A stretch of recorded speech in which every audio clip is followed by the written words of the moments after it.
हमारी मांग 15 थी और उसके बाद वो लोग 6 दिए हैं। मन में दुख तो ज़रूर है।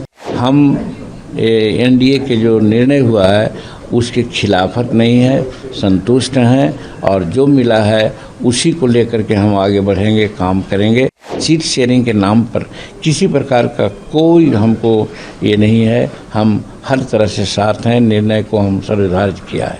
अभी कहा है आपके पार्टनर से कि हम जिस जाति से आते हैं वो हर वक्त कुछ भी कठिनाई होती है, कुछ भी कमी होती है, उसमें वो जीना सीखा है।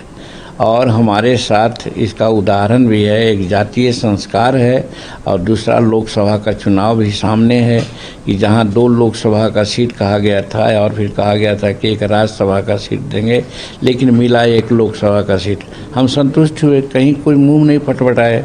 उसी प्रकार से यहाँ हमारी मांग 15 थी और उसके बाद वो लोग 6 दिए हैं। मन में दुख तो ज़रूर है, लेकिन हम एनडीए के जो निर्णय हुआ है उसके खिलाफत नहीं है, संतुष्ट हैं और जो मिला है उसी को लेकर के हम आगे बढ़ेंगे, काम करेंगे।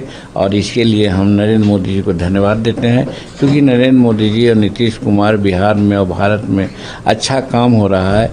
तो कामों को देखते हुए और किसी प्रकार का व्यवधान नहीं हो हमारी तरफ से, ये हमारी सबसे बड़ी प्राथमिकता है। इसलिए सीट शेयरिंग के नाम पर किसी प्रकार का कोई हमको ये नहीं है। हम हर तरह से साथ हैं। निर्णय को हम सर्वधार्य किया है। लेकिन आपने ये भी कहा है कि एनडीए से कमज़ोर होगी अगर मुझे कम सीटें मिलेगी तो। कमज़ोर होगी ना होगी, एनडीए के लोग समझें। हम तो चाहेंगे कि जो भी मिला है हम एनडीए को मजबूती के लिए काम करेंगे।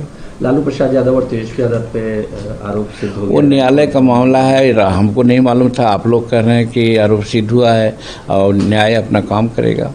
एनडीए कितना मजबूत है इस बिहार इलेक्शन में? ये हर हालत में एनडीए की सरकार बनने वाली है। नरेंद्र मोदी जी के जो चमत्कारिक नेतृत्व है भारत का और नीतीश कुमार जी का विकास का जो कार्यक्रम है और किसी प्रकार का कदाचार का उन पर आरोप नहीं है। वैसी परिस्थिति में बिहार की जनता और बिहार की जनता के लिए काफ़ी काम भी हुए हैं, चाहे ओल्ड एज पेंशन बढ़ाने की बात हो या और स्कीम विभाग का विकास की बात हो, सब किया गया है। तो इसलिए बिहार की जनता हर हालत में जो पिछली स्थिति थी एनडीए की, उससे मजबूत स्थिति में 2025 के चुनाव में हम लोग उभर कर आवेंगे।